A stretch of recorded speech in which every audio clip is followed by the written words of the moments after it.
Михаил хүүгийн сүнс алуурчныг илчилсэн хачирхалтай түүх. 1899 оны намар Оросын эзэн хаадын орд өргөө болсон Санкт Петербург хотын ойролцоо нэгэн хачирхалтай явдал болжээ. Петербург хотоос холгүй орших бяцхан тосгоны хөгшин 63 настай Евдокия Пуховагийн 14 настай ач хүү Михаил нэг өдөр ор сураггүй алга болсон байна. Аав ээжээсээ өнчрөн эмээгийнхээ гар дээр өсч байжсэн тэр хүү бусадтай нийлэн гадуур тогложгүйгээд байдаггүй. Гэрээс гарах дургүй, зожиг талдаа хүүхэд байсан учраас эмээн түүнийг генетхэн алга болоход ихэд цочирдон тосгоныхоо даргад хэлж 2 өдөр тэр хавийнхаа бүхэл газраар хайлгсан байна. Үүний дараа мужийнхаа цагдаагийн газарт мэдэгдэн бүр чих хүчээр ирж хайжээ. Гисэн ч хүү олдсонгүй. Хүмүүс хүүг өгсөн байх хэмээн таамаглаж хөөрхий өгшнийг өрөвдөн халаглаж байсан ч Пухова ач хүүгээ өгсөн гэж огт батсангүй.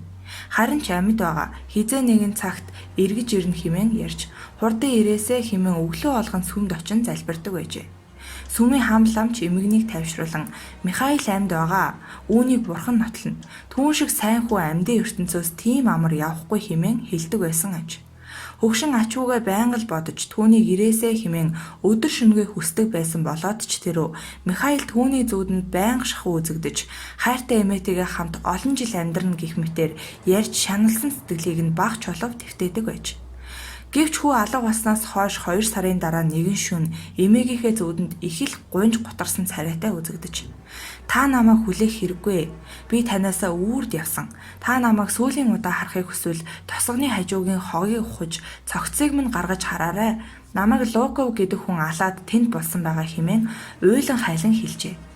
Ийм зүүд үзснийхаа дараа эмгэн эхлээд хит их шаналснаас муу ёрын зүүдэнд орлоо гэд даруй сүм очиж мөргөл үлдэж ач хүүгийнхээ сайн сайхны төлөө сөхөрч унтлаа залбирчээ. Гэтэл тэр шөнөөс хойш ач хүүн түүний зүүдэнд үзэгдэхээ болсон байна. Эмгэн энэ хооронд зүгээр суусангүй. Ач хүүгээ ирж хайх ажлыг улам эрчимжүүлэхийг хүсэн цагдаа нараас салгаа болсон аж. Гэтэл сарын дараа ач хүү нь ахин зүүдэнд ирж "Та миний хойноос залбирал үлдэх тоолондоо аав ээжийнхээ ариун сүнстэй уулзаасай" хэмээн хүсэж байгаарай. "Би энд ганцаардаж байна. Бас их айж байна" хэмээн гуйсан байна.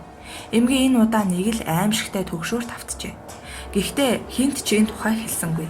Үүний дараа Михаилын сүнс эмээгийнхаа зүүдэнд хит хитэн удаа үзэгдэж өмнөх үгээд автсан юмсан ч. Тиймээс Пухова хөгшин хүүг нь ирж хайж байсан цагдаагийн офицерт энэ тухай хэлэн тосгоны ойролцоох том хогийн цэгийг нэгд нэгэнгүй ухаж хүүгийн минь шарилыг олж өгөөч хэмээн хүссэн байна. Цагдаа нар мэдээж энэ хүсэлтийг нь тоосонгүй.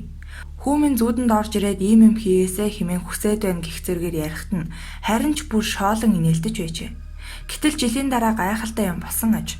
Тосгоны нэгэн мэдрэл муутай ир хог ухаж байгаа талигач хүүгийн цогцыг гаргаад ирсэн байна. Хүү түүнд өөрийнхөө цогцос байгаа газрыг зааж өгсөн үү?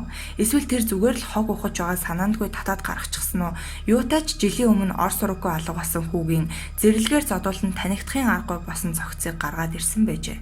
Хүүгийн биед байсан хувцаар түүнийг гэж таньсан хүмүүс яаралтай цагдаа дуудснаар цагдаа нар түүний эмээтэй уулзан нөгөө хачирхалтай зүүднийхин талаар асууж хүү хэн гэдэг хүнийг өөрийнхөө өвхөл буруутгаж байсныг лавлахаас өөр аргагүй болсон байна.